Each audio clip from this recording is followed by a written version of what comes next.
नमस्कार दोस्तों, मेरा नाम है जितेंद्र सिंह और मैं आपके लिए लाता रहता हूँ कुछ दिल दहला देने वाली रहस्यमय भूतिया कहानियाँ।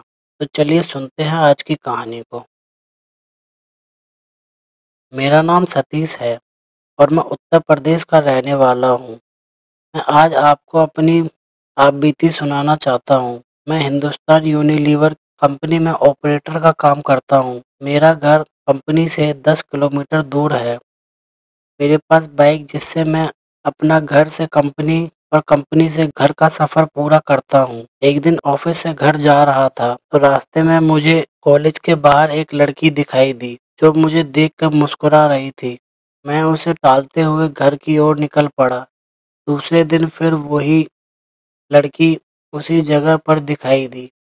वो भी मुस्कुरा रही थी और मैं भी मुस्कुराता हुआ निकल पड़ा। मुझे उसकी प्यारी मुस्कान से प्यार हो गया था, लेकिन कभी रुकने की कोशिश नहीं की। वो लड़की कई दिनों तक मुझे दिखी। एक दिन वो मुझे वहाँ नहीं दिखी। मैं बेचैन हो गया, लेकिन मैं उसके बारे में कुछ नहीं जानता था। उधर ना कभी बात की थी, इसलिए उसका पता भी नहीं पता था। मैं कई दिनों तक उस लड़की के ना दिखने से बेचैन रहा। कई बार तो कंपनी से जल्दी निकलकर उसका इंतजार भी करता रहा, पर मुझे नहीं दिखी। एक दिन मेरे मोबाइल पर किसी अनजाने नंबर से फ़ोन आया। मैंने फ़ोन उठाया तो एक लड़की बोली। उसने मेरा नाम पूछा और मुझसे बात करने लगी और बताया कि मैं वही हूँ जिसे तुम रोज़ बाइक से गुजरते हुए देखा करते थे। मैं अचंभित रह गया कि इसके पास मेरा नंबर कैसे आया और यह मेरे से बात क्यों कर रही है। लेकिन मैं उसकी मीठी बातों में इतना खो गया कि यह सब बातें भूल गया। एक दिन उसने मुझे कॉलेज के बाहर मिलने के लिए बुलाया। मैं और मेरा दोस्त हम दोनों बाइक पर उससे मिलने गए, क्योंकि कभी मैं लड़की से अकेले नहीं मिला था तो घबरा रहा था। मैं और मेरा दोस्त जैसे ही कॉलेज के बाहर पहुंचे तो वहाँ वो लड़की कहीं भी दिखाई नहीं दी। मैंने काफी फोन लगाया लेकिन फोन स्विच ऑफ था।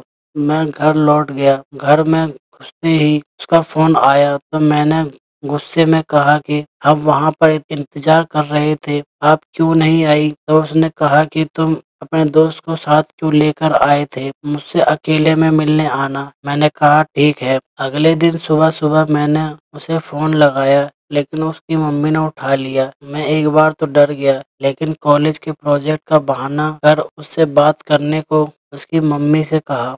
उसकी मम्मी ने कहा कि पागल हो गए हो क्या? रिया को मरे 3 महीने हो चुके हैं। मैं हक्का बक्का रह गया। मेरे हाथ से मोबाइल छूट गया और मैं बुरी तरह से कांपने लगा। मैं जिस लड़की को देख रहा था और जिससे मैं बात कर रहा था वह एक आत्मा थी। मुझे फिर भी विश्वास नहीं आया। मैंने अगले दिन फिर रिया की मम्मी को फोन लगाकर सारी घटना सुनाई तो उन्होंने कहा कि मेरी बात पर यकीन ना हो तो मेरे घर आकर देख लो। मैं रिया के घर गया तो रिया की फोटो पर माला लगी थी। उसकी माँ यह घटना सुनकर भावुक हो गई, लेकिन उस दिन से मैंने अपनी वो सिम निकाल कर फेंक दी और नया नंबर ले लिया और उसका फिर कभी फ़ोन नहीं आया। लेकिन आज भी मैं अनजान नंबर से अक्सर सहम जाता हूँ।